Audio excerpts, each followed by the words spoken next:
Price Lord. Joyce T വിയിലൂടെ ഞങ്ങളെ ശ്രദ്ധിക്കുന്ന എല്ലാവർക്കും യേശുക്രിസ്തുവിൻ്റെ നാമത്തിൽ ഞങ്ങളുടെ സ്നേഹവും വന്ദനവും അറിയിക്കുന്നു. പ്രിയപ്പെട്ട ദൈവമക്കളെ, എല്ലാവരും കർത്താവിൽ സന്തോഷമായിരിക്കുന്നെന്ന് വിശ്വസിക്കുന്നു. എല്ലാ പ്രിയപ്പെട്ടവരെയും കർത്താവ് ധാരാളം അനുഗ്രഹിക്കുമാറാകട്ടെ. ഞങ്ങളുടെ ചാനലിലൂടെ കടന്നു വരുന്ന ഓരോ സാക്ഷ്യങ്ങളും നിങ്ങളുടെ ഓരോരുത്തരുടെയും ആത്മീക ജീവിതത്തിൻ്റെ അനുഗ്രഹത്തിനും കർത്താവിനോട് നിങ്ങളെ അടുപ്പിക്കുന്നതിനും ഒക്കെ മുഖാന്തരമായി തീരുന്നെന്ന് ഞങ്ങൾ മനസ്സിലാക്കുന്നു. ഇന്ന് നമുക്കൊരു അനുഗ്രഹിക്കപ്പെട്ട സാക്ഷ്യമാണ് ലഭിക്കുന്നത്. പ്രിയ കർത്താവിൻ്റെ ദാസി സൗദിയുടെ പ്രദേശത്തു നിന്നാണ് നമ്മോടൊപ്പം ജോയിൻ ചെയ്തിരിക്കുന്നത്. ആ പ്രിയ കർത്താവിൻ്റെ ദാസിയെ യേശുക്രിസ്തുവിൻ്റെ നാമത്തിൽ ജോയ്സ് ടി വിയിലേക്ക് ഞങ്ങൾ ഹാർദവുമായി സ്വാഗതം ചെയ്യുന്നു. Amen. Praise Lord, praise Lord. Sister, എന്തൊക്കെയുണ്ട്? സന്തോഷമായിരിക്കുന്നു? സന്തോഷമായിരിക്കുന്നു ദൈവകൃപയാൽ. ഓക്കെ, കർത്താവ് സഹായിക്കട്ടെ. ആ ദേശത്ത് കർത്താവ് പരിപാലിക്കട്ടെ. ഞങ്ങളോടൊപ്പം ആയിരിക്കുന്നത് ഞങ്ങൾക്കും ഉണ്ട് സന്തോഷം. ഓക്കെ, ജീവിതത്തിൽ കർത്താവ് നടത്തി ഒത്തിരി വിധങ്ങളും വഴികളും ഉണ്ടെന്ന് അറിയാം. അതിലേക്ക് കടക്കുന്നതിന് മുന്നമേ തന്നെ നമുക്ക് ദൈവസന്നിധിയിൽ ഒന്ന് പ്രാർത്ഥിക്കാം. ഹല്ലേലൂയ. സ്തോത്രം, സ്തോത്രം. പരിശുദ്ധ കർത്താവേ, ഞങ്ങളുടെ മഹാസാന്നിധ്യം ഞങ്ങളോട് കൂടെ ഉള്ളതിനാൽ നന്ദി കർത്താവേ. ഹല്ലേലൂയ. ഞങ്ങളുടെ കരങ്ങളിൽ ഞങ്ങളെ ഏൽപ്പിച്ച് പ്രാർത്ഥിക്കുന്നു കർത്താവേ. ഹല്ലേലൂയ. നിന്റെ ദാസിയെ ബലപ്പെടുത്തണമേ. സാക്ഷ്യം പറയുവാനുള്ള കൃപ കർത്താവ് കൊടുക്കണമേ. നെറ്റ്വർക്ക് സിസ്റ്റം എല്ലാം ഞങ്ങളുടെ കരങ്ങളിൽ ഏൽപ്പിക്കുന്നു. അനുഗ്രഹിക്കപ്പെട്ട രീതിയിൽ സാക്ഷ്യമെടുക്കുവാൻ പരിശുദ്ധാത്മാവ് സഹായിച്ചാട്ട ഞങ്ങളെ ഏൽപ്പിക്കുന്ന പിതാവേ, നമ്മുടെ കരങ്ങളിൽ സമ്പൂർണ്ണമായി സമർപ്പിക്കുന്നു. യേശുക്രിസ്തുവിൻ്റെ നാമത്തിൽ തന്നെ ആമേൻ. ഹല്ലേലൂയ. സ്തോത്രം, സ്തോത്രം. Praise Lord, praise lord. സിസ്റ്ററെ, കർത്താവ് സഹായിക്കട്ടെ. നമ്മോടൊപ്പം എവിടെ നിന്നാണ് ജോയിൻ ചെയ്തിരിക്കുന്നത്? സൗദിയിൽ നിന്നാണെന്ന് പറഞ്ഞു. സൗദിയിൽ എവിടെ നിന്നാണെന്ന് പറഞ്ഞാട്ട് പേരും വീട്ടിൽ ആരൊക്കെ ഉണ്ടെന്നുള്ളതൊന്ന് പരിചയപ്പെടുത്തിയാട്ട്. എൻ്റെ പേര് സൂസൻ ബിജു. ഞാൻ സൗദിയിൽ റിയാദിൽ നിന്നാണ് ജോയിൻ ചെയ്തിരിക്കുന്നത്. ഞങ്ങൾ കുടുംബമായിട്ടിവിടെ ആയിരിക്കുന്നു. എനിക്ക് ഒരു മോളുണ്ട്, 12ാം ക്ലാസ്സിലാണ് പഠിക്കുന്നത്. എൻ്റെ ഹസ്ബൻഡും ഇവിടെ ജോലിയിലായിരിക്കുന്നു. നാട്ടിൽ ഞങ്ങൾ കോട്ടയത്താണ്. കോട്ടയം ചിങ്ങവനം എന്ന് പറയും. എൻ്റെ പേരൻസ് അവർ നിത്യതയിൽ ചേർക്കപ്പെട്ടു. പിന്നെ ഹസ്ബൻഡിൻ്റെ മാതാപിതാക്കളുണ്ട്. എനിക്ക് ഞങ്ങൾ 5 പേരായിരുന്നു. എൻ്റെ സഹോദരൻ ഈ കൊറോണ ടൈമിൽ നിത്യതയിൽ ചേർക്കപ്പെട്ടു. പിന്നെ ഞങ്ങൾ 4 പെൺപിള്ളേരാണുള്ളത്. 4 പെൺപിള്ളേരും 3 പേരും അവർ നാട്ടിൽ, എൻ്റെ വീടിനടുത്ത് തന്നെയുണ്ട്. ദൈവകൃപയിൽ എല്ലാവരും സന്തോഷമായിട്ടിരിക്കുന്നു. ഞാനിവിടെ ജോലിയിൽ കുടുംബമായിട്ട് ഇവിടെ ആയിരിക്കുന്നു. Okay, okay, okay. കർത്താവ് സഹായിക്കട്ടെ. ഇനിയുള്ള സമയം ഞാൻ സിസ്റ്ററിന് നൽകി തരികയാണ്. സിസ്റ്ററിൻ്റെ സാക്ഷ്യം സിസ്റ്ററിന് തുടങ്ങാം. Okay, thank you sister. ഞാൻ എൻ്റെ സാക്ഷ്യത്തിന് മുമ്പ് ഞാൻ 2 വരി പാട്ട് പാടാൻ ആഗ്രഹിക്കുന്നു. കാരണം ആ പാട്ടിൻ്റെ വരികൾ എൻ്റെ ജീവിതത്തിൻ്റെ അനുഭവമാണ്. ഞാൻ ആ ഒരു അനുഭവത്തിലൂടെ കടന്നു പോയപ്പോൾ കർത്താവ് ഞാൻ തന്നെ അറിയാതെ എത്രയോ പ്രാവശ്യം എൻ്റെ അടുത്ത് ഉണ്ടായിരുന്നു എന്നുള്ളത് ആ പാട്ടിൻ്റെ വരികളിലൂടെ നിങ്ങൾക്ക് മനസ്സിലാക്കാൻ കേൾക്കുമ്പോൾ. അതുകൊണ്ട് ഞാൻ 2 വരി പാട്ട് പാടിയിട്ട് എൻ്റെ സാക്ഷ്യത്തിലേക്ക് കടക്കുവാനായിട്ട് ആഗ്രഹിക്കുകയാണ്. സ്തോത്രം. എത്രയോ പ്രാവശ്യമൻ പ്രാണൻ പോകമായിരുന്നു. എത്രയോ പ്രാവശ്യമൻ പ്രാണൻ പോകമായിരുന്നു. മിഴികൾ നിറഞ്ഞൊഴുകി, പാദങ്ങൾ തളർന്നു പോയി. എങ്കിലും നിൻ ദയയാലേ ഞാനിന്നും ജീവിക്കുന്നു. എങ്കിലും നിൻ ദയയാലേ ഞാനിന്നും ജീവിക്കുന്നു. നന്ദിയുണ്ടു ദൈവമേ, നന്മകൾക്കായെന്നുമേ. ഉള്ളതെല്ലാം നിന്ദാനം, ജീവകാലം വാഴ്ത്തിടുമേ. ഉള്ളതെല്ലാം നിന്ദാനം, ജീവകാലം വാഴ്ത്തിടുമേ. എത്രയോ പ്രാവശ്യമെൻ സഹയാത്രികനായി വന്നു. എത്രയോ പ്രാവശ്യമെൻ സഹയാത്രികനായി വന്നു. കഷ്ടതയിൽ തുണയായി ധൈര്യവും പകർന്നേകി. കൃഷിയിലെ നിൻ ത്യാഗമതാൽ ഞാനിന്നും ജീവിക്കുന്നു. കൃഷിയിലെ നിൻ ത്യാഗമതാൽ ഞാനിന്നും ജീവിക്കുന്നു. നന്ദിയുണ്ടു ദൈവമേ, നന്മകൾ കായുന്നുമേ. ഉള്ളതെല്ലാം നിന്ദാനം ജീവകാലം വാഴ്ത്തിടുമേ. ഉള്ളതെല്ലാം നിന്ദാനം ജീവകാലം വാഴ്ത്തിടുമേ. Praise the Lord. ഇത് ഓരോ എൻ്റെ കഴിഞ്ഞ 2024 നവംബർ ഡിസംബർ മാസങ്ങളിൽ ഈ പാട്ടിൻ്റെ വരികൾ എൻ്റെ അനുഭവം തന്നെയായിരുന്നു. അതുകൊണ്ടാണ് ഞാൻ ആ പാട്ട് പാടിയത്. എപ്പോഴും ഞാനിങ്ങനെ ഈ പാട്ട് എപ്പോഴും ഓർക്കും. സഹയാത്രികനായിട്ട് കർത്താവ് എൻ്റെ കൂടെ വന്നതുകൊണ്ടാണ്, കൂടെ ഇരുന്നത് കൊണ്ടാണ് ഞാൻ ജീവിക്കുകയും ഞാൻ നടക്കുകയും ചെയ്യുന്നത്. ഞാൻ അതുകൊണ്ടാണ് ഞാൻ ഈ പാട്ട് പാടിയത്. പിന്നെ മറ്റൊന്നെന്ന് പറഞ്ഞാൽ, എനിക്ക് ആ ഇടക്കാലം കൊണ്ട് എനിക്ക് ഇത്രയും ശബ്ദം ഉയർത്തി എനിക്ക് സംസാരിപ്പാനോ പാടാനോ ഒന്നും എനിക്ക് പറ്റത്തില്ലായിരുന്നു.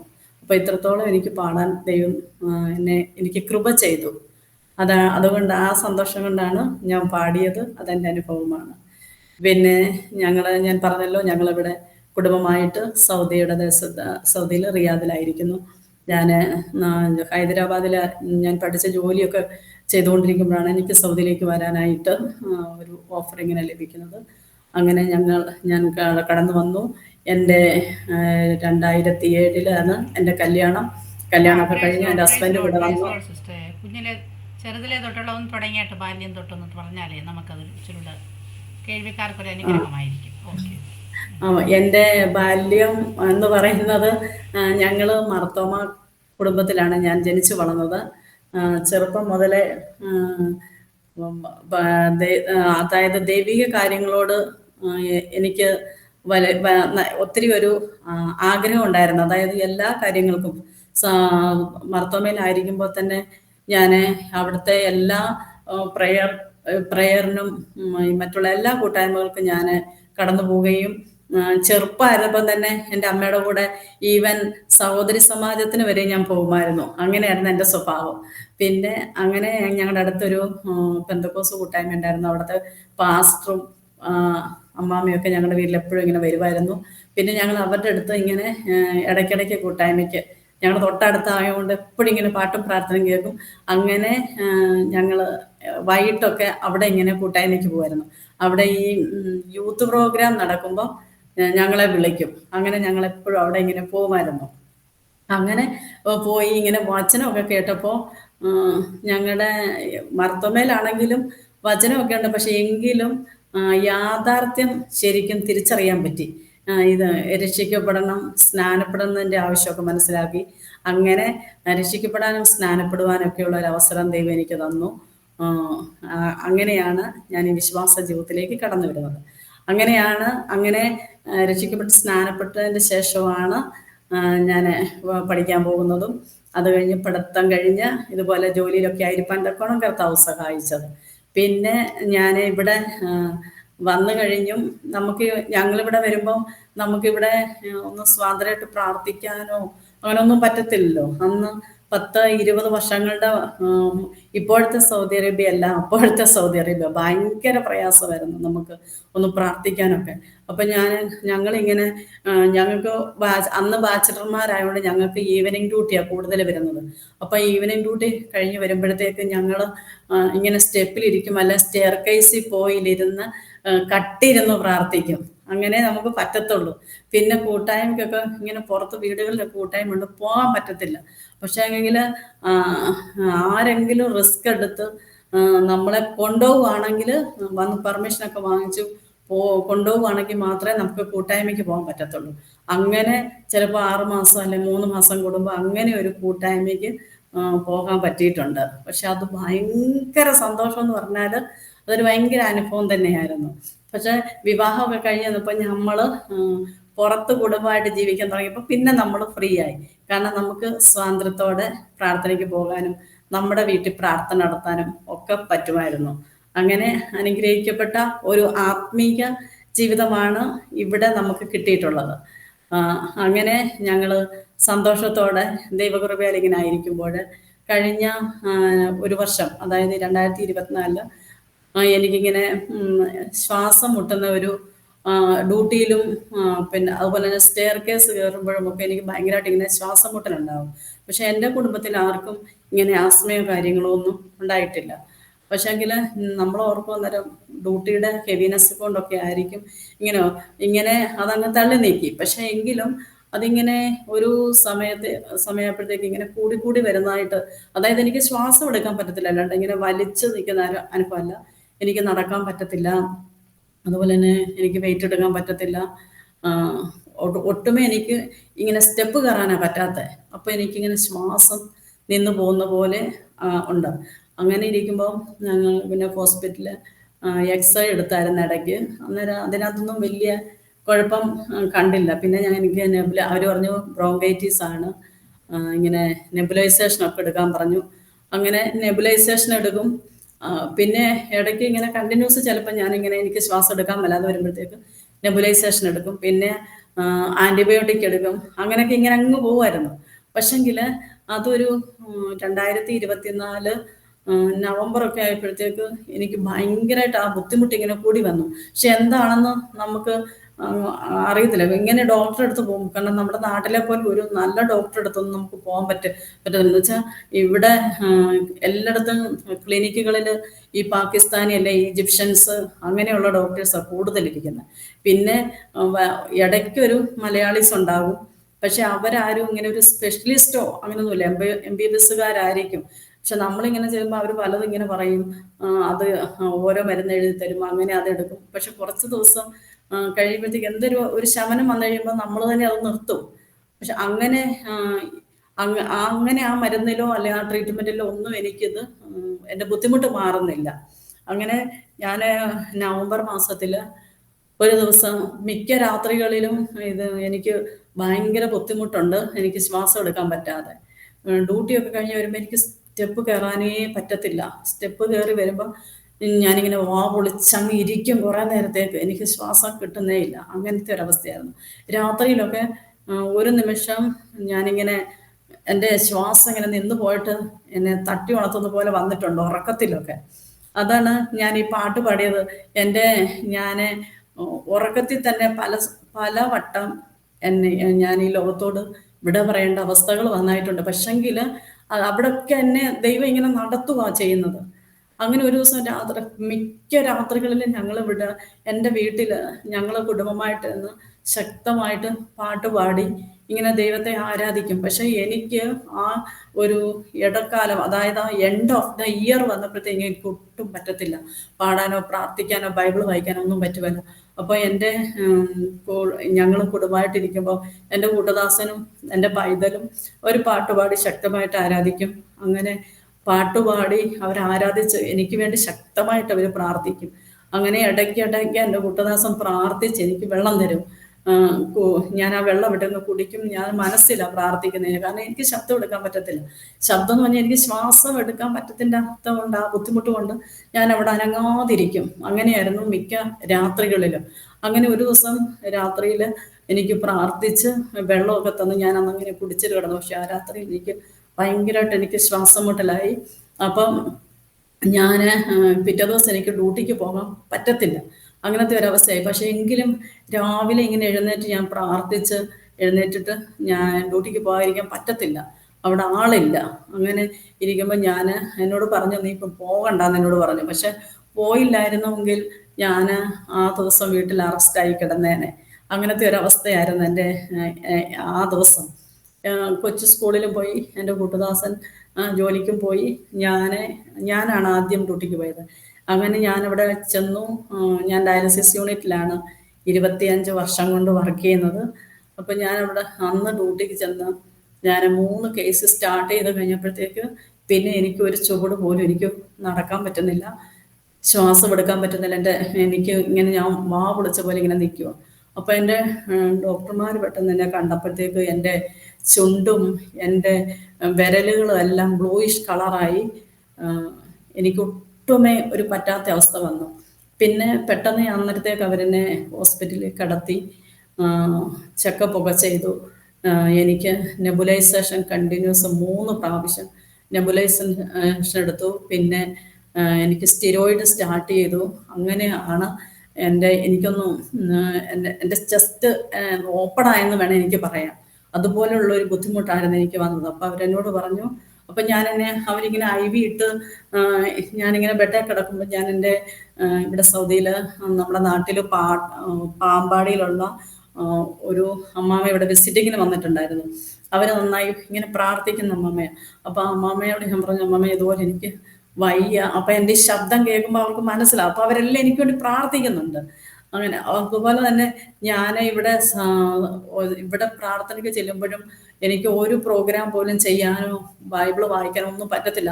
എനിക്കിങ്ങനെ ശ്വാസം എടുക്കാൻ പറ്റുന്നുണ്ട്. എല്ലാവരും എനിക്ക് വേണ്ടി പ്രാർത്ഥിക്കുന്നുണ്ടായിരുന്നു അന്ന് മുതലേ. അപ്പം ഞാനിങ്ങനെ ബെഡേ കിടന്നപ്പോൾ ഇങ്ങനെ മെസ്സേജ് ഇട്ടു, ഞാനിങ്ങനെ IV ഇട്ട് കിടക്കുക, എനിക്ക് ഒട്ടും വയ്യാന്നും പറഞ്ഞുകൊണ്ട് ഉടനെ ആ പുള്ളിക്കാരി എനിക്ക് വേണ്ടി ശക്തമായിട്ട് പ്രാർത്ഥിച്ച് എനിക്ക് മെസ്സേജ് വിട്ടു. "കൊച്ചൊന്നുകൊണ്ടും ധൈര്യപ്പെടണ്ട, ഈ വചനം പറഞ്ഞ് പ്രാർത്ഥിക്കാൻ പറഞ്ഞു എന്നോട്." അതായത് റോമർക്ക് എഴുതിയ ലേഖനം 4-ാം അധ്യായം അതിൻ്റെ 17-ാം വാക്യം, "മരിച്ചവരെ ജീവിപ്പിക്കുകയും ഇല്ലാത്തതിനെ ഉള്ളതിനെ പോലെ വിളിച്ചു വരുത്തുകയും ചെയ്യുന്ന ഒരു ദൈവം" എന്ന്. എന്നോട് എന്തിനാ വാക്യം പറഞ്ഞത് പോലും എനിക്കറിയില്ല. പക്ഷെ ആ വാക്യം ഞാൻ ശരിക്കും മുറുകെ പിടിച്ചു. ഞാൻ അവിടെ കിടന്ന് പ്രാർത്ഥിച്ചു. അപ്പം പ്രാർത്ഥിച്ചു. അത് കഴിഞ്ഞപ്പോഴത്തേക്ക് എൻ്റെ ഡോക്ടർമാർ എന്നോട് പറഞ്ഞു, CT സ്കാൻ എടുക്കണം, എന്നാലേ നമുക്കിത് എന്താണെന്ന് കണ്ടുപിടിക്കാൻ പറ്റത്തുള്ളൂ എന്ന് പറഞ്ഞു. അങ്ങനെ ഞങ്ങൾ പിറ്റേ ദിവസം CT സ്കാൻ എടുക്കാനായിട്ട് പോയി. CT സ്കാൻ എടുക്കാൻ ചെന്നപ്പോഴത്തേക്ക് എനിക്ക് ശരിക്കും പറഞ്ഞാൽ അങ്ങോട്ട് നടന്ന് ചെല്ലാൻ പോലും പറ്റുന്നില്ല. കാരണം ഇങ്ങനെ ശ്വാസം എടുക്കാൻ പറ്റത്തില്ല, എനിക്ക് നടക്കാനൊന്നും പറ്റത്തില്ലാത്ത ഒരവസ്ഥ. അങ്ങനെ CT സ്കാൻ എടുത്തു. CT സ്കാൻ എടുത്ത് റിസൾട്ട് വന്നപ്പം ഞാനും എൻ്റെ കൂട്ടുകാരിയും കൂടെ പോയിട്ടാണ് റിസൾട്ട് വാങ്ങിക്കുകയും അത് ഡോക്ടർ എനിക്ക് എക്സ്പ്ലെയിൻ ചെയ്ത് തരികയും ചെയ്തു. എൻ്റെ കൂട്ടുകാരിയോട് എല്ലാം പറഞ്ഞു, ഇങ്ങനെ എല്ലാം എക്സ്പ്ലെയിൻ ചെയ്ത് കൊടുത്തു. എൻ്റെ ലങ്സിൻ്റെ കംപ്ലീറ്റ് ഹിസ്റ്ററി പുള്ളി അന്ന് ഞങ്ങളോട് പറഞ്ഞു തന്നു. അപ്പോൾ അന്നേരം തന്നെ എനിക്ക് ഞാനവിടെ ഇരിക്കുന്നെങ്കിലും എനിക്ക് ഡോക്ടറോട് ഒരു കാര്യം പോലും എനിക്ക് സംസാരിക്കാൻ പറ്റുന്നില്ല. അപ്പം പുള്ളിക്കാരന് മനസ്സിലായി എൻ്റെ അവസ്ഥ എന്താണെന്നുള്ളത് ഡോക്ടർ മനസ്സിലായി. അപ്പോൾ എന്നോട് ഇങ്ങനെ പറഞ്ഞു, "വന്നത് വന്നു, ഇനിയും അടുത്ത സ്റ്റെപ്പ് എന്താന്ന് വെച്ചാൽ നമ്മളത് അക്സെപ്റ്റ് ചെയ്ത് ജീവിക്കുകയേ ചെയ്യാൻ പറ്റത്തുള്ളൂ. അതുകൊണ്ട് പേടിക്കൊന്നും വേണ്ട" എന്നൊക്കെ എന്നോട് പറഞ്ഞു. ഇയാളുടെ ലങ്സ് മുഴുവനും ഡാമേജ് ആയിട്ടിരിക്കുവാണ്. പിന്നെ അന്ന് ഡ്യൂട്ടി വെച്ച് ഓക്സിജൻ നോക്കിയപ്പോഴാണ് 86 ഉള്ളൂ എൻ്റെ ബോഡിയിൽ ഓക്സിജൻ. അപ്പം പിന്നെ അത് കയറുന്നേ ഇല്ല. എൻ്റെ ബോഡിയിൽ ഓക്സിജൻ 86, 88. അത് ഒരു നോർമലായിട്ട് നമുക്ക് 99, 100 നമ്മുടെ ബോഡിയിൽ ഓക്സിജൻ വേണ്ടത്. അപ്പം എൻ്റെ അങ്ങനെ കയറുന്നേ ഇല്ല. അപ്പം എന്നോട് ഇങ്ങനെ പറഞ്ഞു, എൻ്റെ ലങ്സിൽ ഓക്സിജൻ എക്സ്ചേഞ്ച് നടക്കുന്നില്ല, അതുകൊണ്ടാണ് ഈ ബോഡിയിൽ എപ്പോഴും ഇങ്ങനെ ഓക്സിജൻ കുറഞ്ഞിരിക്കുന്നത്. താൻ എപ്പോഴും വീട്ടിൽ ഓക്സിജൻ സിലിണ്ടർ കരുതണം. ഇൻ കേസ് നാട്ടിൽ പോയാൽ ഫ്ലൈറ്റിൽ ഓക്സിജൻ സിലിണ്ടർ കൂടെ കൊണ്ടുപോകണം. പിന്നെ ലങ്സ് 2 പൾമനോളജിസ്റ്റിൻ്റെ ഒപ്പീനിയൻ എടുക്കണം. അത് കഴിഞ്ഞിട്ട് മെഡിസിൻ സ്റ്റാർട്ട് ചെയ്യാവുള്ളൂ. എനിക്ക് ലങ്സ് ട്രാൻസ്പ്ലാന്റ് ചെയ്യേണ്ട ഒരവസ്ഥയാണ് വന്നിരിക്കുന്നത്. കാരണം ലങ്സിന്റെ വായുവറകൾ മുഴുവനും അടഞ്ഞു പോയി, ടിഷ്യൂ എല്ലാം ഡാമേജ് ആയി. അത്രയ്ക്കും എൻ്റെ ലങ്സ് ഇരിക്കുക. കാരണം അത് ഞാൻ അനുഭവിക്കുന്നുണ്ട്, അത്രയും ബുദ്ധിമുട്ട് ഞാൻ അനുഭവിക്കുന്നുണ്ട്. അപ്പൊ എന്നോട് ഇങ്ങനെ ചോദിച്ചു, നിങ്ങളുടെ വീട്ടില് പ്രാവിനെ വളർത്തുന്നുണ്ടോ, അല്ല പ്രാവല്ല പക്ഷികളെ വളർത്തുന്നുണ്ടോ എന്ന് ചോദിച്ചു. അപ്പൊ ഞാൻ പറഞ്ഞു പക്ഷികളെ വളർത്തുന്നില്ല, പക്ഷെങ്കിൽ എൻ്റെ വീട്ടിൽ വരുമ്പോൾ എനിക്ക് ഈ പ്രാവിന്റെ സ്മെല്ല് ഫീൽ ചെയ്യുന്നുണ്ട്. അപ്പോൾ എൻ്റെ വീട്ടിലുള്ളവർക്കോ അല്ല വീട്ടിൽ വരുന്നവർക്കോ അവർക്കിത് മനസ്സിലാവത്തില്ല. പക്ഷെ എനിക്കത് നന്നായിട്ട് ഫീൽ ചെയ്യും. ഇപ്പൊ എന്നെ അവർ വഴക്ക് പറയും, നിനക്ക് മാത്രമേ ഉള്ളൂ ഇങ്ങനത്തെ സ്മെല്ല്, ഞങ്ങൾക്ക് ആർക്കും ഇല്ല, നിന്റെ തോന്നലാന്ന് പറയും. പക്ഷെ എനിക്കറിയാം ആ ഒരു സ്മെല്ല് എന്നെ ശരിക്ക് ബുദ്ധിമുട്ടിക്കുന്നുണ്ടെന്നുള്ളത്. കാരണം ഞങ്ങളുടെ വീടിന്റെ എ സിയുടെ പുറകിലെല്ലാം വന്ന് പ്രാവിരിക്കും. പിന്നെ പ്രത്യേകിച്ചെന്ന് പറഞ്ഞാൽ കിച്ചണിന്റെ ഫ്രണ്ടില് ഇങ്ങനെ വിൻഡോയാ, ഗ്ലാസിന്റെ വിൻഡോയാ, അതിന്റെ പുറകിലും പ്രാവ് വന്ന് ഇങ്ങനെ കൂട് കെട്ടിയിരിക്കും. ഞങ്ങളെപ്പോ ഓടിച്ചു വിട്ടാലും അത് പോകത്തില്ല. കാരണം അതുങ്ങൾ അവിടെ കൂട് കെട്ടി ഇങ്ങനെ ഇരിക്കുന്ന എല്ലാ 3 എ സിയുടെ പുറകിലും ഇതിങ്ങളെന്നെ കൂട് കെട്ടിയിരിക്കും. അപ്പൊ ആ ആ ഒരു സ്മെല്ല് എനിക്കുണ്ട്, വീട്ടിൽ വേറെ ആർക്കുമില്ല. അപ്പം എവിടെ നിന്നാലും എനിക്ക് ആ സ്മെല്ല് വരുന്നുണ്ട്. പക്ഷെ ഇത് എന്ത് കാരണം കൊണ്ടാണ് ഇതൊന്നും നമുക്കറിയത്തില്ല. പക്ഷെ ഇതിന്റെ അലർജി എനിക്ക് ഭയങ്കര ബുദ്ധിമുട്ടുണ്ടാക്കിയിട്ടുണ്ട്. പിന്നെ ഞാൻ 25 വർഷമായിട്ട് ഞാൻ ഇങ്ങനെ ഡയാലിസിസ് യൂണിറ്റിലല്ലേ വർക്ക് ചെയ്യുന്നത്. അപ്പം ഈ കെമിക്കൽസ്, ക്ലോറക്സ്, ആൽക്കഹോള്, ഇതിന്റെ ഒന്നും സ്മെല്ല് എനിക്ക് പറ്റുന്നില്ലായിരുന്നു. അപ്പൊ അതും എല്ലാം കൂടെ ആയപ്പോഴത്തേക്ക് എൻ്റെ ഈ ലങ്സ് ഭയങ്കരമായിട്ട് ഡാമേജ് ആയിപ്പോയി. അപ്പൊ എന്നോട് പറഞ്ഞു ലങ്സ് ട്രാൻസ്പ്ലാന്റ് ചെയ്ത് വെക്കുകയെ രക്ഷയുള്ളൂ, കാരണം അത്രയ്ക്കും ഇത് ഡാമേജ് ആയിരിക്കുക എന്ന് പറഞ്ഞു. പിന്നെ പെട്ടെന്ന് ഞങ്ങൾ ഇവിടെ തന്നെ ഒരു സിറിയൻ പൾമനോളജിസ്റ്റിനെ പോയി കണ്ടു. അപ്പൊ പുള്ളി പറഞ്ഞപ്പോ തൽക്കാലത്തേക്ക് ഈ ഓക്സിജൻ ഒന്ന് കൂടണമല്ലോ, എനിക്ക് ശ്വാസം എടുത്തൊന്ന് സംസാരിക്കണമല്ലോ. അപ്പം പറഞ്ഞു ഇപ്പൊ ഇതിന് ഹൈ ഡോസ് സ്റ്റിറോയിഡ് സ്റ്റാർട്ട് ചെയ്യണം, അത് നീ 3 മാസത്തേക്ക് കഴിച്ചേ പറ്റൂ എന്നോട് പറഞ്ഞു. അപ്പൊ ഹൈ ഡോസ് ഈ സ്റ്റിറോയിഡ് കഴിക്കുമ്പം പറഞ്ഞു ഇങ്ങനെ ചിലപ്പം ഞാൻ അത് കഴിച്ച ഒരാഴ്ച കഴിഞ്ഞപ്പോഴത്തേക്ക് എൻ്റെ മുഖമൊക്കെ ഇങ്ങനെ ഭയങ്കരമായിട്ട് വീർത്ത് വരാൻ തുടങ്ങിയായിരുന്നു. അത് ഈ സ്റ്റിറോയിഡിനുള്ള. പക്ഷെങ്കിൽ എൻ്റെ ലങ്സ് ഇങ്ങനെ ഓപ്പണായി, എനിക്ക് സാച്ചുറേഷൻ, അതായത് എൻ്റെ ബോഡിയിലെ ഓക്സിജൻ ഒക്കെ ഇച്ചിരി കയറാൻ തുടങ്ങി. പക്ഷെ എങ്കിലും അത് ഇങ്ങനെ 90 അങ്ങനെ ഈ ഇത് സ്റ്റിറോയിഡ് സ്റ്റാർട്ട് ചെയ്തിട്ടും അങ്ങനെ നിൽക്കുന്നുള്ളൂ, എൻ്റെ ഓക്സിജൻ കയറുന്നില്ല. അപ്പൊ എന്നോട് ഇങ്ങനെ പറഞ്ഞു, ഞാൻ വീട്ടില് ഓക്സിജൻ സിലിണ്ടർ കരുതണം, പിന്നെ നാട്ടിൽ പോകും ഓക്സിജൻ സിലിണ്ടർ കൊണ്ടുപോകണം, കൂടെ ഓക്സിജൻ വേണം നിനക്ക്, അങ്ങനെയാന്ന് എന്നോട് പറഞ്ഞു. അപ്പൊ പിന്നെ അന്നേരം ഞാനിങ്ങനെ മെഡിസിൻ എഴുതി തന്നു. അപ്പൊ ഇവിടെ മെഡിസിൻ മേടിക്കാനായിട്ട് സ്റ്റിറോയിഡിന്റെ കൂടെ വേറൊരു ടാബ്ലറ്റും കൂടെ എഴുതി. അപ്പൊ പറഞ്ഞ ഇന്ത്യയിൽ നിന്ന് മെഡിസിൻ വരുത്തുന്ന നല്ലത്, അപ്പൊ തൽക്കാലം നീ ഇവിടെ നിന്ന് ഒരു 10 ഗുളിക വാങ്ങിക്കാൻ പറഞ്ഞു. അപ്പൊ ഈ ഇന്ത്യയിൽ നിന്ന് മെഡിസിൻ ഞങ്ങൾക്ക് പെട്ടെന്ന് എനിക്ക് ടിക്കറ്റ് ഒക്കെ ബുക്ക് ചെയ്ത് ലീവ് ഒക്കെ സാങ്ഷൻ ആയി നാട്ടിൽ പോകുന്നതിന് മുമ്പ് എനിക്ക് മെഡിസിൻ വരുത്തി മെഡിസിൻ സ്റ്റാർട്ട് ചെയ്യണം. അപ്പം എന്നോട് പറഞ്ഞു ഇന്ത്യയിൽ നിന്ന് മേടിക്കുന്ന നല്ലത്, ഇവിടെ ഭയങ്കര കോസ്റ്റാണ് എന്ന് പറഞ്ഞു. അപ്പൊ എന്നാലും വേണ്ടില്ല, 10 ഗുളിക വാങ്ങിക്കാന്ന് ഓർത്ത് എമർജൻസിക്ക് ഞങ്ങളിങ്ങനെ ഫാർമസികളിൽ ഈ മെഡിസിൻ തപ്പി നടക്കുക. അപ്പോൾ ഒത്തിരി ഫാർമസികളിൽ പോയിട്ടും ഈ മെഡിസിൻ കിട്ടുന്നില്ല. അങ്ങനെ ഇവിടുത്തെ ഏറ്റവും വലിയൊരു ഫേമസ് ഫാർമസിയിൽ ചെന്നപ്പം ഒരിടത്ത് ആ ടാബ്ലറ്റ് ഉണ്ട്. ആ ടാബ്ലറ്റിന്റെ അവരിങ്ങനെ അടിച്ചു നോക്കിയിട്ട് ഈ കമ്പ്യൂട്ടർ എൻ്റെ മുമ്പിലോട്ട് ഇങ്ങനെ വെച്ച് തിരിച്ച് കാണിച്ചിട്ട് പറഞ്ഞു, ഇതിന്റെ പ്രൈസ് നീ കണ്ടോ എന്ന് ചോദിച്ചു. അപ്പൊ പ്രൈസ് ഇങ്ങനെ ഒത്തിരി പ്രൈസ് ആണെങ്കിലും നമുക്ക് വാങ്ങിക്കാതിരിക്കാൻ പറ്റത്തില്ലല്ലോ, എൻ്റെ അവസ്ഥ അങ്ങനെ ആയതുകൊണ്ട്. അപ്പം അതായത് കഴിഞ്ഞ വർഷത്തെ നവംബർ മാസത്തിലെ വില വെച്ച് നോക്കുമ്പോൾ 1,62,000 രൂപയാകും മെഡിസിന്. അപ്പോഴത്തേക്ക് എനിക്ക് തന്നെ ഞങ്ങൾക്ക് തന്നെ അങ്ങ് അതിശയമായി പോയി, എങ്ങനെ ഇതിന്റെ ഒരു 10 ഗുളിക പോലും നമുക്ക് വാങ്ങിക്കാൻ പറ്റത്തില്ല. 10 ഗുളികയ്ക്കാണ് 1,62,000. 270 ഗുളികയ്ക്കാണ് 1,62,800 രൂപ. 270 ഗുളിക. പിന്നെ ഇത് അവിടെ 7,400 ശിഷ്ടം റിയാല്, അത് കൺവേർട്ട് ചെയ്ത് വരുമ്പോൾ നമ്മുടെ ഇന്ത്യൻ മണി അത്രയാകും. ഇന്നാണെങ്കിൽ 1,70,000 രൂപയോളം ആകും.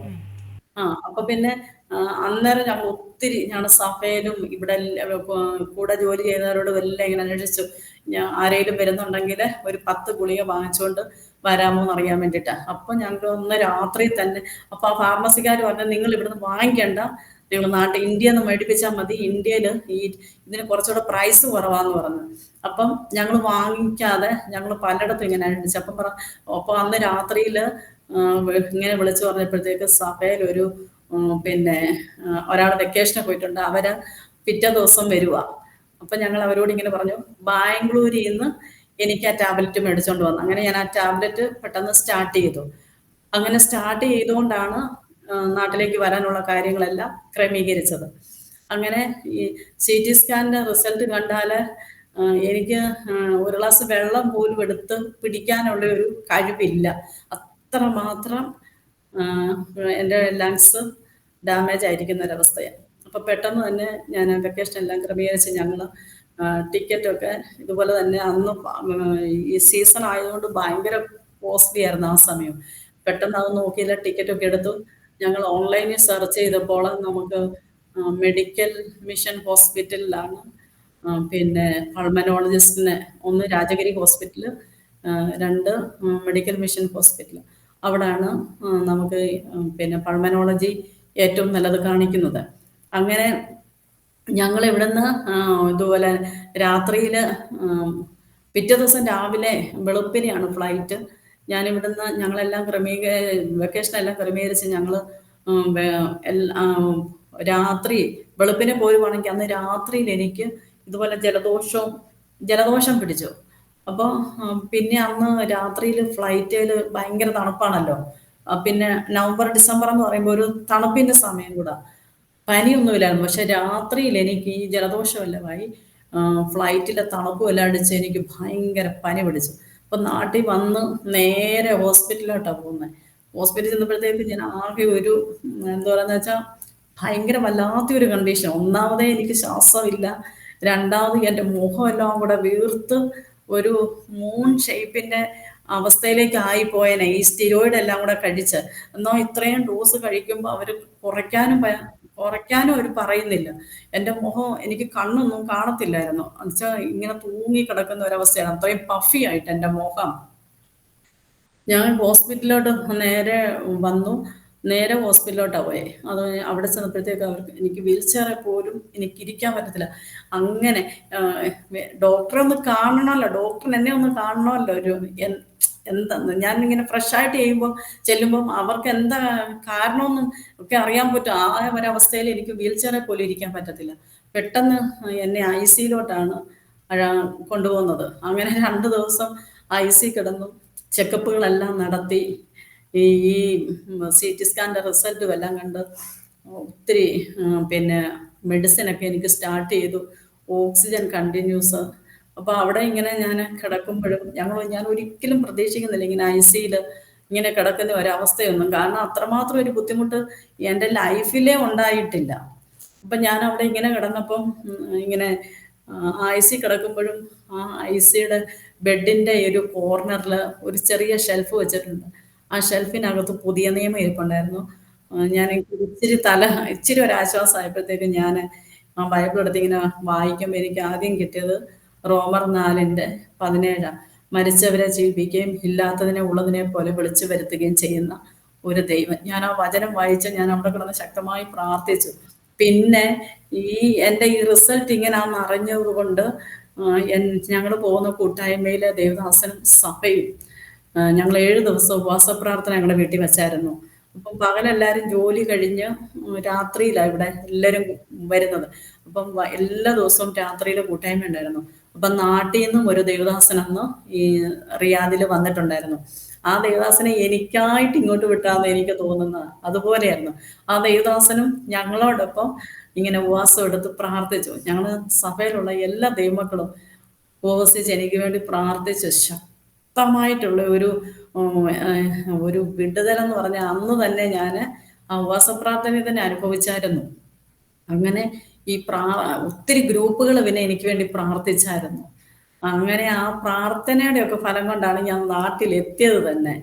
എന്നിട്ട് ഈ CT സ്കാൻ കണ്ടപ്പം ഡോക്ടർ ചോദിക്കുവാ, ഇത് ഇത്രയും ഹൈ സ്റ്റിരോയിഡൊക്കെ സ്റ്റാർട്ട് ചെയ്തത് ഏഹ് എന്തിനാണ്? എന്നുവെച്ചാൽ ഡോക്ടറെ വിശ്വസിക്കാനേ പറ്റുന്നില്ല. ഞാനങ്ങ് അങ്ങ് ചെന്ന് എത്തിയത് തന്നെ. അത് കഴിഞ്ഞപ്പോ ഡോക്ടർ മെഡിസിൻ എല്ലാം സ്റ്റാർട്ട് എല്ലാം ചെയ്ത് കഴിഞ്ഞു. എനിക്ക് വാക്സിന് അങ്ങനെ പിന്നെ ട്രീറ്റ്മെന്റിന്റെ ഒരു പരമ്പര തന്നെയാ. അറിയാലോ. കുത്തും പെറുക്കും ബ്ലഡും ഒന്ന് വേണ്ട 2, 3 ദിവസം ഞാന് ശരിക്കും ഹോസ്പിറ്റലിൽ കിടന്ന് ബുദ്ധിമുട്ടിയെന്ന് വേണം പറയാനായിട്ട്. പക്ഷെ ദൈവത്തിന്റെ കൃപ കൊണ്ട് 2 ദിവസം കൊണ്ട് ഞാൻ ഐസിയുന്ന് വാർഡിലേക്ക് ഷിഫ്റ്റായി. പിന്നെ IV മെഡിസിൻ ഉണ്ട് രാവിലെയും വൈകിട്ടും. പിന്നെ ടാബ്ലറ്റുകള്. എനിക്ക് ടാബ്ലറ്റുകള് ഒരു ദിവസം കഴിക്കേണ്ടത് 22 ടാബ്ലറ്റുകള് കഴിക്കണമായിരുന്നു. അപ്പൊ എനിക്കങ്ങ് ഭയങ്കര ബുദ്ധിമുട്ടായിരുന്നു. ബ്രേക്ക്ഫാസ്റ്റ് കഴിക്കുന്ന അത്രയും ഉണ്ട് എൻ്റെ മെഡിസിൻ. ഞാനന്നേരം ഓർക്കും ദൈവമേ ഇതെങ്ങനെ ഭക്ഷണം കഴിക്കാൻ പറ്റത്തില്ല. ഇത്രയും ടാബ്ലറ്റും വെള്ളവും കൂടെ കുടിച്ച് കഴിയുമ്പോൾ എനിക്ക് ഭക്ഷണം പോലും കഴിക്കാൻ പറ്റത്തില്ല. അതുപോലെയാണല്ലോ ഇത്രയും ടാബ്ലറ്റ്. ഇതൊക്കെ ഒന്ന് നിർത്തിയിരുന്നെങ്കിൽ നല്ലതായിരുന്നെങ്കിലും. പക്ഷെ പറയാൻ പറ്റത്തില്ല നമുക്ക്. കാരണം എനിക്ക് എൻ്റെ അവസ്ഥ അങ്ങനെ ആയതുകൊണ്ട് നമുക്ക് ഈ ഗുളികയുടെ ഡോസ് കുറയ്ക്കാനോ ഒന്നും എനിക്ക് പറയാൻ പറ്റുകയില്ല. അങ്ങനെ ഡോക്ടർ എന്നോട് പറഞ്ഞു, ഒരാഴ്ച അല്ലെങ്കിൽ ഈ ഇൻഫെക്ഷൻ എല്ലാം ഒന്ന് ഒതുങ്ങിയിട്ട് ഒരാഴ്ച കഴിഞ്ഞിട്ട് CT സ്കാൻ റിപ്പീറ്റ് ചെയ്യണമെന്ന് പറഞ്ഞു. എന്നാലേ നമുക്ക് ലങ്സിന്റെ കണ്ടീഷൻ എങ്ങനെയുണ്ടെന്ന് പറയാൻ പറ്റുള്ളൂ എന്നിങ്ങനെ പറഞ്ഞു. അപ്പോൾ അത് മെഡിസിന് എല്ലാം അതിനോടെ ഇങ്ങനെ സ്റ്റാർട്ട് ചെയ്തു. IV എല്ലാം എടുത്തുകൊണ്ടിരിക്കുന്നത്. അതെല്ലാം കഴിഞ്ഞപ്പോഴത്തേക്ക് എനിക്ക് ഇവിടുന്ന് റിയാദില് ദൈവമക്കള്, നാട്ടില്, സഭയില് അവരെല്ലാം എനിക്ക് വേണ്ടി ശക്തമായി ഇങ്ങനെ പ്രാർത്ഥിക്കും. ഞാനിങ്ങനെ ICയിൽ അഡ്മിറ്റ് ആയെന്ന് ആർക്കും വിശ്വസിക്കാനേ പറ്റുന്നില്ല. അങ്ങനെ എല്ലാവരും എനിക്ക് വേണ്ടി പ്രാർത്ഥനയായിരുന്നു. അത് കഴിഞ്ഞിട്ട് ഈ 3, 4 ദിവസം കഴിഞ്ഞു. ഞാനൊന്ന് ഇച്ചിരി ഓക്കെ ആയപ്പോഴത്തേക്ക് CT സ്കാൻ എടുത്തു. അപ്പം ഞങ്ങളുടെ സഭ മുഴുവൻ ഇരുന്ന് പ്രാർത്ഥിക്കുന്നത് അടുത്ത CT എടുക്കുമ്പോഴത്തേക്ക് ദൈവം അവിടെ ഒരു അത്ഭുതം ചെയ്യണം. ഉം, ഈ ലങ്സ് ട്രാൻസ്പ്ലാന്റ് ചെയ്ത് വെക്കുക എന്നൊന്നും പറഞ്ഞാലും നമുക്ക് അത്ര ചിന്തിക്കാൻ പോലും പറ്റത്തില്ല. അതത്ര ഈസിയായ കാര്യമല്ലല്ലോ. എനിക്ക് അങ്ങനെ ജീവിക്കണ്ട കർത്താവേ. എനിക്ക് എൻ്റെ ലങ്സ് തന്നെ എനിക്ക് നീ വെച്ച് എൻ്റെ ലങ്സ് തന്നെ ഓക്കെ ആക്കി തന്നാൽ മതി. എനിക്ക് അങ്ങനെ ഒരു കാര്യം ചിന്തിക്കാനേ എനിക്ക് പറ്റുന്നില്ല. അതുകൊണ്ട് എനിക്ക് ഇനി CT സ്കാൻ എടുക്കുമ്പോൾ എനിക്ക് ഒരു അനുഗ്രഹിക്കപ്പെട്ട റിസൾട്ട് കിട്ടണം. അത് അത് വെച്ചാ ഞങ്ങള് പ്രാർത്ഥിച്ചുകൊണ്ടിരിക്കുന്നത്. കാരണം എൻ്റെ റിസൾട്ട് ഞങ്ങൾ അയച്ചു കൊടുക്കാവുന്ന എല്ലായിടത്തും അയച്ചു കൊടുത്തു. അപ്പൊ ഈ റിസൾട്ട് കണ്ടിട്ട് പല ഡോക്ടേഴ്സിന്റെ അഭിപ്രായം അറിഞ്ഞു. അതുപോലെ തന്നെ ഞങ്ങളുടെ പാസ്റ്റർമാര് അവരെല്ലാം ഈ റിസൾട്ട് വെച്ച് എനിക്ക് വേണ്ടി പ്രാർത്ഥിച്ചുകൊണ്ടിരുന്നു. അങ്ങനെ ഞാൻ ഈ എനിക്ക് പെട്ടെന്ന് ഇങ്ങനെ കൂട്ടായ്മകൾക്ക് പോകാനോ അങ്ങനൊന്നും പറ്റാത്ത അവസ്ഥ വന്നപ്പോഴത്തേക്ക് ഇങ്ങനെ ഇടയ്ക്ക് സൂം മീറ്റിങ്ങുകൾ ഉണ്ടായിരുന്നു. അപ്പൊ ആ സൂം മീറ്റിങ്ങിലൊക്കെ ഞാനിങ്ങനെ കയറിയിരിക്കും വചനമൊക്കെ കേൾക്കും. അപ്പൊ എന്നെ അറിയാത്ത ഒരുപാട് ദൈവത്തിന്റെ ദാസന്മാര് എന്നോട് ആലോചന പറഞ്ഞു. ഒരു പ്രാവശ്യം എന്നോട് പറഞ്ഞ ഈ റോമർക്ക് എഴുതിയ 4-ാം അധ്യായം 17-ാം വാക്യം നിരവധി വട്ടം ദൈവത്തിന്റെ ആത്മാവ് എന്നോട് സംസാരിച്ചു. അപ്പൊ തന്നെ ഞാൻ ആ വചനം ഏറ്റെടുത്ത് ഞാൻ ആ വചനം മുറുകെ പിടിച്ച് ഞാൻ പ്രാർത്ഥിച്ചപ്പോ ഇല്ലാത്തതിനെ ഉള്ളതുപോലെ വിളിച്ചു വരുത്തുന്ന ഒരു ദൈവം. അപ്പൊ ഞാൻ അങ്ങ് വിശ്വസിച്ച എൻ്റെ കർത്താവ് എന്നേക്കാൾ കൂടുതൽ വിശ്വസിച്ച എൻ്റെ ഹസ്ബൻഡാ. അപ്പൊ എന്നോട് പറയും നീ വിഷമിക്കേണ്ട, കർത്താവ് അത് പുതിയത് ആക്കിയിരിക്കുവാന്ന് പറയും. എൻ്റെ ഹസ്ബൻഡിന്റെ വിശ്വാസം ഭയങ്കരമായിരുന്നു. അതുപോലെ ശക്തമായിട്ട് എൻ്റെ ഹസ്ബൻഡ് എനിക്ക് വേണ്ടി പ്രാർത്ഥിക്കുമായിരുന്നു. അപ്പം അപ്പൊ എന്നോട് ആദ്യം ഈ വചനം വിളിച്ചു പറഞ്ഞ അമ്മ പറഞ്ഞു, കുഞ്ഞെ മോളെ നീ ധൈര്യമായിട്ടിരിക്കുക.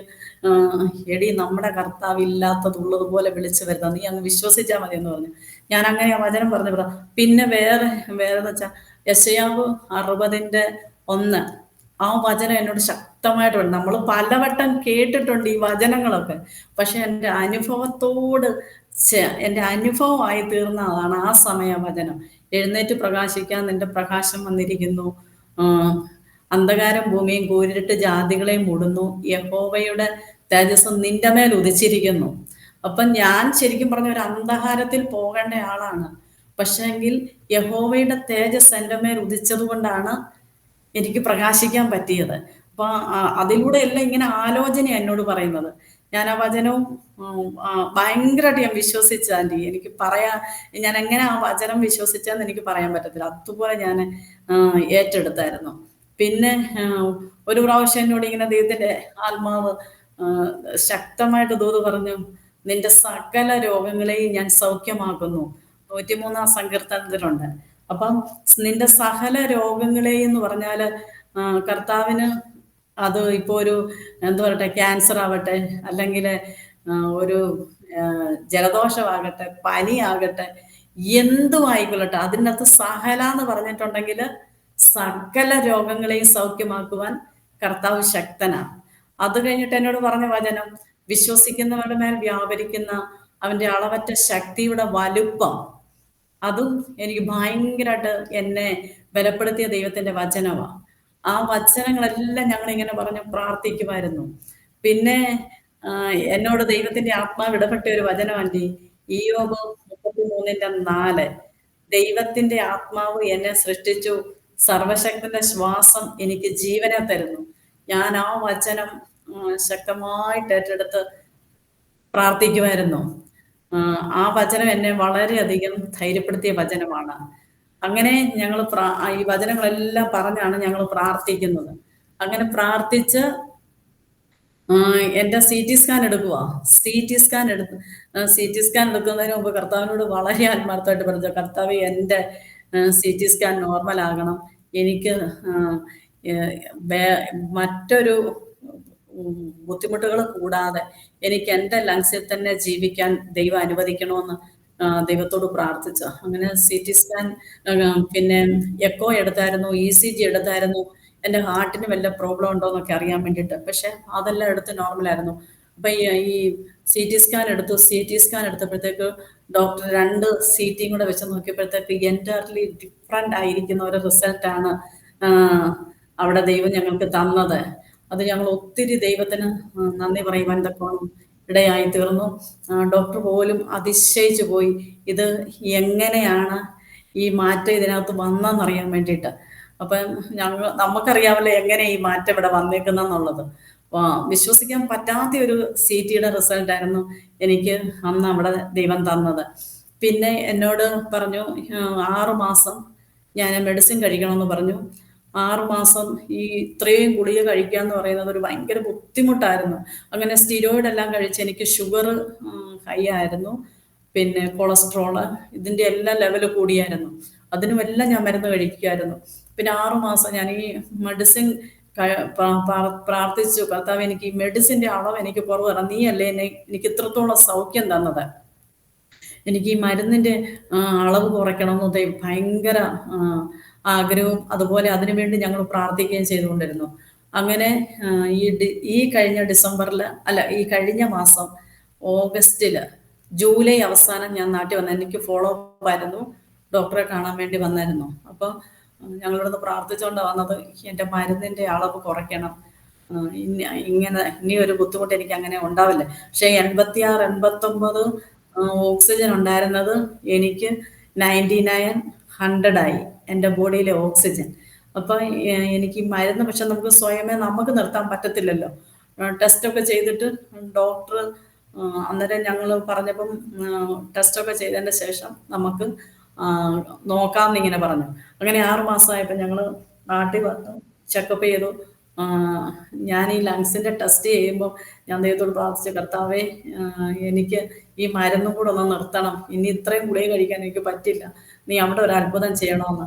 അങ്ങനെ ഞങ്ങൾ ഡോക്ടറെ കണ്ടതിന് ശേഷം ടെസ്റ്റിന് ചെന്നു. അപ്പോഴത്തേക്ക് എൻ്റെ ഹസ്ബൻഡ് എന്നോട് പറഞ്ഞു, നീ ധൈര്യമായിട്ടിരിക്കുക, അവിടെയും ദൈവം അത്ഭുതം പ്രവർത്തിക്കും, ഇത്രത്തോളം നമ്മളെ വഴി നടത്തിയ ദൈവമല്ലേ, അതുകൊണ്ട് കർത്താവ് അവിടെയും പ്രവർത്തിക്കുമെന്ന് പറഞ്ഞു. അപ്പം ഞാനെങ്കിൽ ഈ ടെസ്റ്റ് ചെന്ന് കഴിഞ്ഞപ്പോഴത്തേക്ക് ഇങ്ങനെ കമ്പ്യൂട്ടറിൽ ഈ ലങ്സിൻ്റെ ടെസ്റ്റ് നമ്മളിങ്ങനെ ഈ സ്പൈറോമീറ്റർ പോലെ ഒരു സാധനമുണ്ട്, അത് ഇങ്ങനെ ഊതിച്ച് അതിൻ്റെ ലെവൽ എടുക്കും.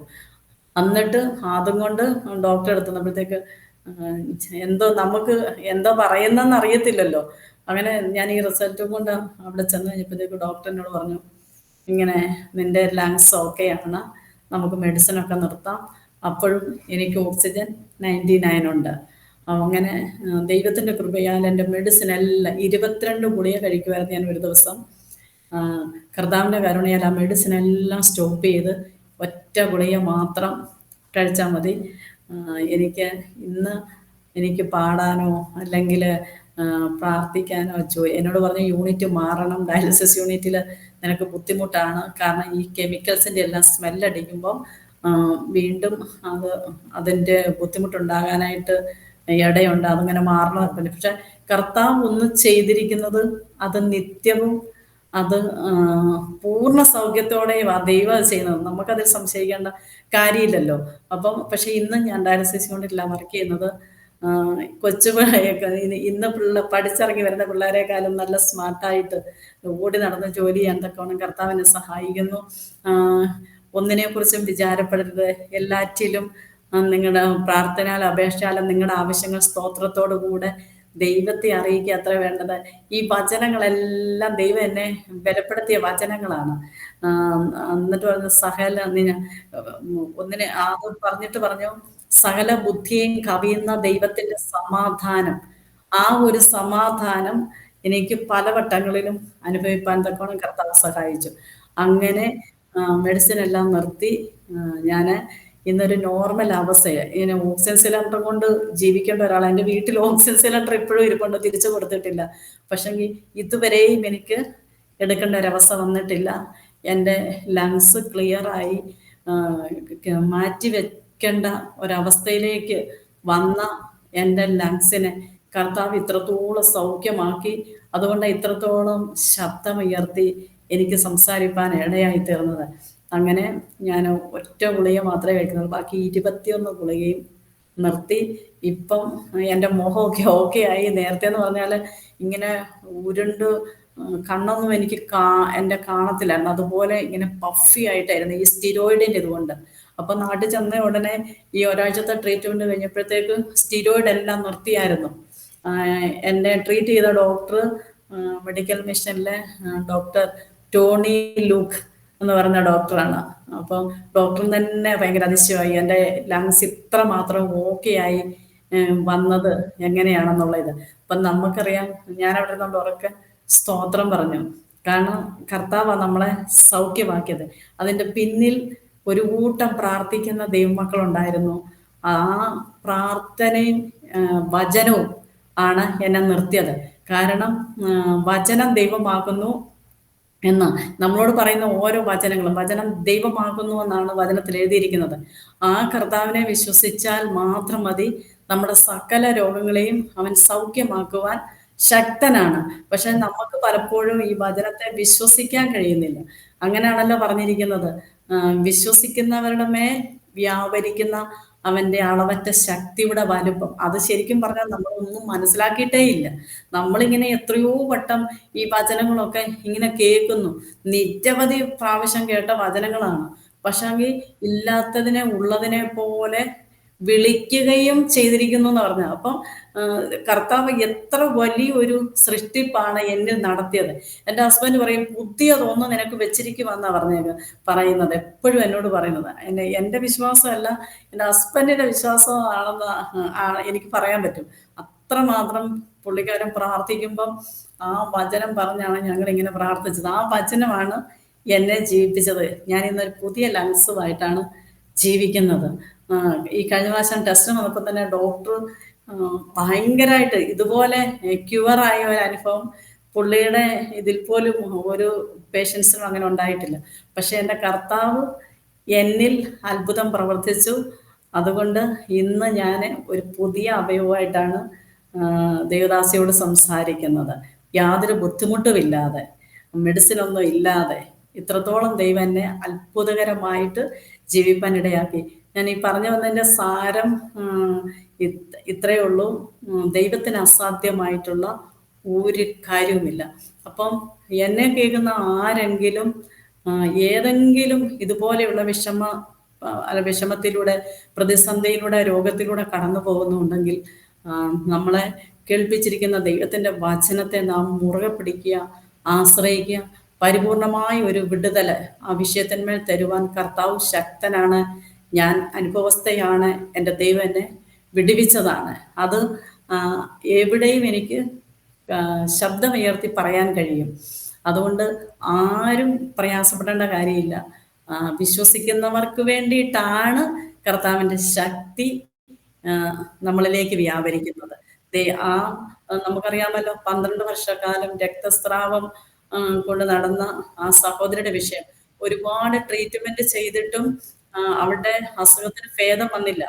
ഏറിയ വൈദ്യന്മാരാലാണ് അവള് ആ, ട്രീ ആ, സ- സ- അതായത് ട്രീറ്റ്മെന്റ് എടുത്തത്. പക്ഷെ ഒന്നും ഒരു ട്രീറ്റ്മെന്റിന് പോലും അവളെ സൗഖ്യമാക്കാൻ കഴിഞ്ഞില്ല. പക്ഷെ അവസാനം പറയുന്നു, എന്റെ കർത്താവിന്റെ വസ്ത്രത്തിന്റെ തൊങ്ങൽ ഒന്ന് തൊട്ടാൽ, അതവിടെ ഉള്ളിലെ വിശ്വാസമായിരുന്നു. ആ വിശ്വാസത്തോടു കൂടിയാണ് ആരും അറിയരുത് എന്നുള്ള ഭാവത്തിൽ കർത്താവിനെ അവൾ തൊട്ടത്. പക്ഷെങ്കില് ദൈവത്തിന്റെ ആ ശക്തി അവളിലേക്ക് വ്യാപരിച്ചു. അങ്ങനെയാണ് അവൾ സൗഖ്യത. പക്ഷെ അതാണ് കർത്താവ് പറയുന്നത്, എന്നിൽ നിന്ന് ശക്തി പുറപ്പെട്ടു. അപ്പം ആര് വിശ്വസിക്കുന്നോ അവരുടെ മേൽ വ്യാപരിക്കുന്ന ഒരു അളവറ്റ ശക്തിയുണ്ട്. അതിന്റെ വലുപ്പം നമ്മൾ ഇന്നുവരെയും ശരിക്കും മനസ്സിലാക്കിയിട്ടില്ല. പക്ഷെങ്കിൽ വിശ്വസിക്കുന്നവരുടെ മേൽ അത് വ്യാപരിക്കും. അതുകൊണ്ട് വിശ്വസിച്ച് ധൈര്യത്തോടെ കർത്താവിന്റെ വചനത്തെ ആശ്രയിക്കുക. ദൈവം പൂർണ്ണമായും സകല വിഷയങ്ങളിൽ നിന്ന് വിടിവിപ്പാൻ ശക്തനാണ്. അതാണ് ആന്റി എനിക്ക് പറയാനായിട്ടുള്ളത്. ഇന്നും എൻ്റെ ദൈവത്തിന്റെ കൃപ കൊണ്ടാണ് ഞാൻ ജീവിക്കുന്നത്. ആമേൻ. പ്രൈസ് ലോർഡ് സിസ്റ്ററെ. സിസ്റ്റർ പറഞ്ഞ പോലെ ദൈവത്താൽ കഴിയാത്തതൊന്നുമില്ല. ദൈവത്തിൻ്റെ അളവറ്റ ശക്തി നമ്മുടെ ശരീരത്തിൽ വ്യാപരിച്ചിട്ട് നമ്മൾക്ക് നമ്മുടെ ഇല്ലാത്തതിനെ ഉളവാക്കുവാൻ ദൈവത്തിന് കഴിയും. ദൈവശക്തി നമ്മുടെ മേൽ വ്യാപരിച്ചിട്ട് നമ്മുടെ നഷ്ടപ്പെട്ടതിനെ ദൈവം തിരികെ കൊണ്ടുവരും. അങ്ങനെ തന്നെയാണിരുന്നല്ലോ ഭൂമിയുടെ ഉൽപ്പത്തി. ഭൂമി കർത്താവ് സൃഷ്ടിക്കുമ്പോൾ വിളിച്ചു വരുത്തുമായിരുന്നു സകല ഇതിനെയും.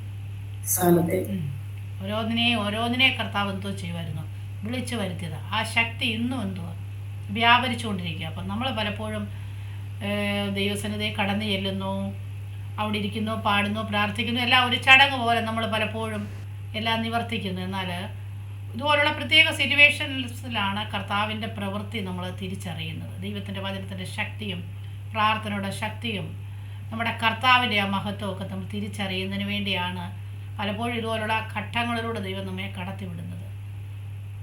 അത് പ്രിയ സിസ്റ്ററിൻ്റെ ജീവിതത്തിൻ്റെ അനുഭവങ്ങളിലൂടെ നമുക്ക് മനസ്സിലാക്കുവാൻ കഴിഞ്ഞു. നമ്മുടെ കർത്താവ് എത്ര വലിയവരാണ്. ഇതുപോലൊരു ദൈവം വേറെ ഇല്ലല്ലോ. ഹല്ലേലൂയ. ആ ദൈവത്തെ അറിയുവാൻ, ആ ദൈവത്തിൻ്റെ മക്കളായി തീരുവാൻ ദൈവം നമുക്ക് തന്ന ഒരു ഭാഗ്യമാണ്, ഏറ്റവും വലിയ ഒരു ഭാഗ്യാവസ്ഥ എന്ന് പറയുന്നത്. ആ കർത്താവിൻ്റെ സ്നേഹം ഇന്നും എല്ലാവരെയും തേടി നടക്കുന്നതാണ് യേശുക്രിസ്തുവിന്റെ സ്നേഹം എന്നുള്ളത്. ഈ സാക്ഷ്യത്തിലൂടെ അനേകരെ കർത്താവിന്റെ സ്നേഹത്തിലേക്ക് അടുത്തു വരുവാനിടയാകട്ടെ. പറഞ്ഞാട്ടെ. അവനെ കൈക്കൊണ്ട് അവന്റെ നാമത്തിൽ വിശ്വസിക്കുന്ന ഏവർക്കും ദൈവമക്കളാകുവാൻ അവൻ അധികാരം കൊടുത്തേക്കുക. ആ കർത്താവിന്റെ മക്കളായി തീർന്നാൽ കർത്താവിന്റെ ആ സകല അധികാരങ്ങളും നമുക്ക് തരും ദൈവം. അതൊരു കാര്യം മാത്രമല്ല, പല വിഷയങ്ങളിലും ദൈവം പ്രവർത്തിപ്പാൻ ശക്തനാണ്. അതെ, എല്ലാ വിഷയങ്ങളിലും കർത്താവ് എന്തുവാ പ്രവർത്തിപ്പാൻ ശക്തനാണ്.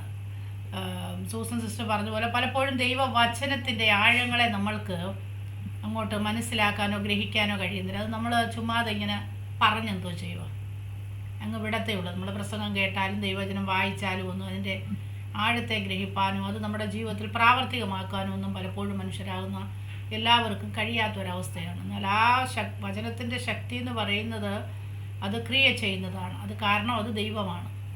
ദൈവത്തിൻ്റെ വചനം ദൈവമായതുകൊണ്ട് അതെന്തോ ചെയ്യും, അതില്ലാത്തതിനെ ഉള്ളതുപോലെ വിളിച്ചു വരുത്തുകയും ഉളവാക്കുകയൊക്കെ ചെയ്യുന്നതാണ്. ആമേൻ. ഹല്ലേലൂയ.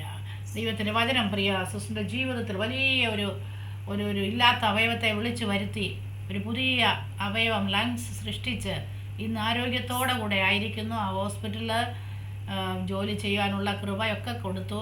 പിന്നെ ആ പ്രാവിന്റെ വിഷയം പറഞ്ഞല്ലോ, പ്രാവിന്റെ അലർജി ആണെന്ന് പറഞ്ഞു. പിന്നെ പ്രാവിന്റെ അതൊരു ഭയങ്കര അത്ഭുതമാണ് ആന്റി. ഞങ്ങളിങ്ങനെ 7 ദിവസം വീട്ടിൽ ഉപവാസപ്രാർത്ഥന വെച്ചു. പക്ഷെ എല്ലാ ദിവസവും ഹസ്ബൻഡ് വന്ന് ഇങ്ങനെ ഈ ഡോറ പൊട്ടി പ്രാവിനെ ഓടിക്കും. പക്ഷെ ഇതുങ്ങൾ പിന്നെയും വന്നിരിക്കും. പക്ഷെ ഇതുങ്ങളെ എന്തോ ചെയ്യാനാന്ന് ഓർത്തു. പക്ഷെ ശക്തമായി വീട്ടിൽ ഉപവാസപ്രാർത്ഥന ഭയങ്കരമായിട്ട് ശക്തമായെന്ന് പറഞ്ഞാൽ തീ ഇറങ്ങുന്ന പോലുള്ള അനുഭവത്തിലായിരുന്നു ഇവിടുത്തെ ആരാധന. അങ്ങനെ ശക്തമായ ആരാധനയുടെ 2 ദിവസം കഴിഞ്ഞപ്പോൾ ഈ പ്രാവല്ല ഓടിപ്പോയി. ദൈവത്തിന്റെ വലിയൊരു പ്രവൃത്തിയായിരുന്നു.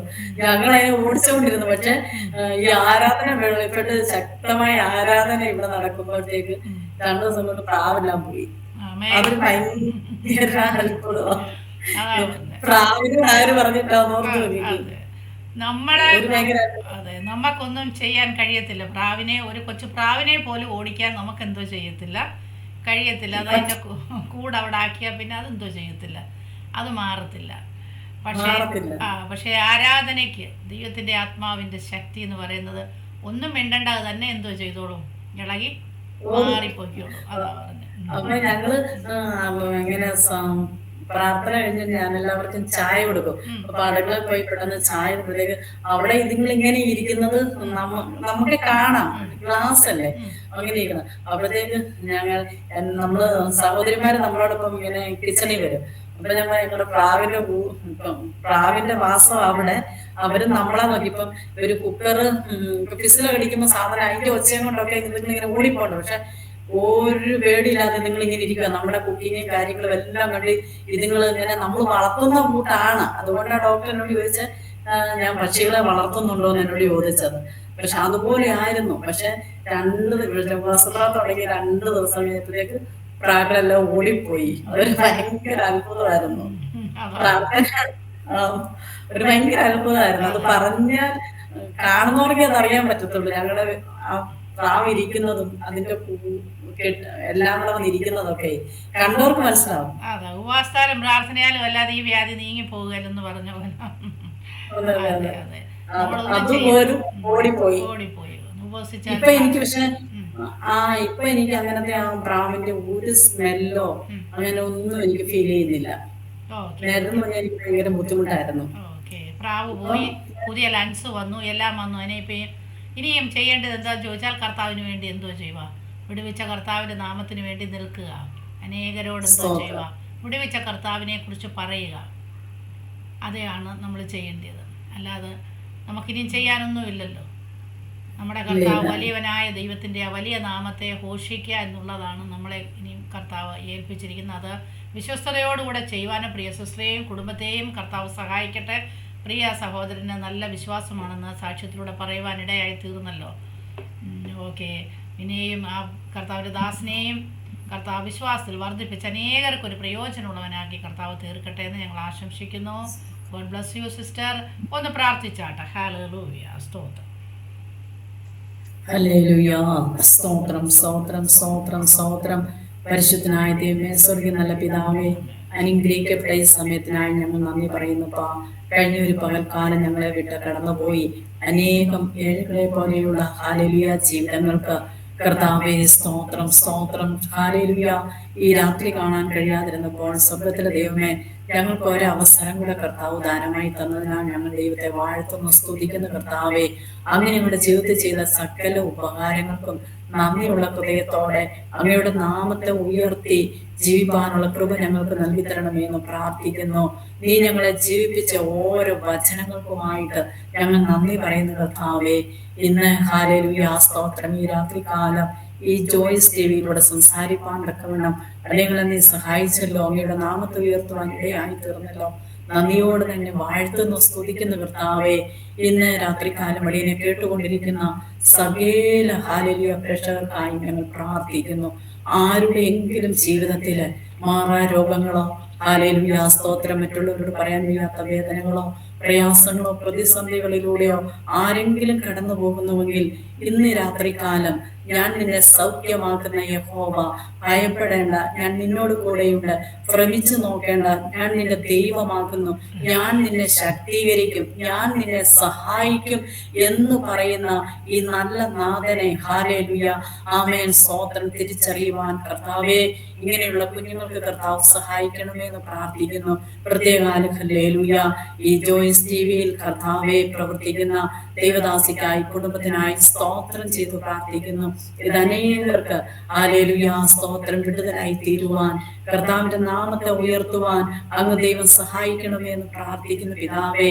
അപ്പാ ഈ ഹല്ലേലൂയ സ്തോത്രം സ്തോത്രം സമയം എന്റെ ദൈവം ഒരുക്കി തന്നതിനാൽ ഞങ്ങൾ അങ്ങേ വാഴ്ത്തുകയാണ്.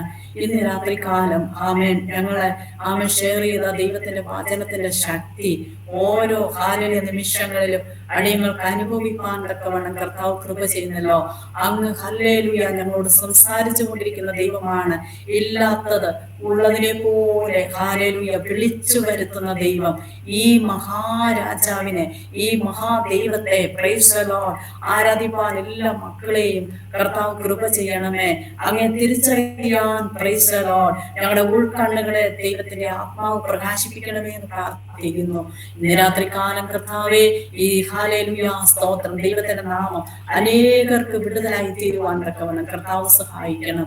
ആമേൻ. ജോയ്സ് ടിവിയുടെ ഹാലേലൂയ ഈ പ്രോഗ്രാം നടത്തുന്ന ആന്റണിയെയും കർത്താവ് ധാരാളമായിട്ട് അനുഗ്രഹിക്കണമെന്ന് പ്രാർത്ഥിക്കുന്നു. ഞങ്ങളെ കേൾക്കുന്ന ഓരോ കുഞ്ഞുങ്ങളെയും കർത്താവ് അനുഗ്രഹിക്കണമെന്ന് ഞങ്ങൾ പ്രാർത്ഥിക്കുന്നു. ഇന്ന് രാത്രി കാലം ഹല്ലേലൂയ ഈ സാക്ഷ്യം അനേകരുടെ ജീവിതത്തിൽ വിടുതലും അനുഗ്രഹവുമാക്കി കർത്താവ് തീർക്കുന്നതിനാൽ നന്ദി പറയുന്നു. ആമേൻ. അടിയന്റെ കുറവുകളൊന്നും കണക്കിലെടുക്കരുത്. പ്രാർത്ഥന കേട്ടതിനാൽ സ്തോത്രം. യേശു ക്രിസ്തുവിന്റെ വിലയേറിയ നാമത്തിൽ തന്നെ ആമേൻ.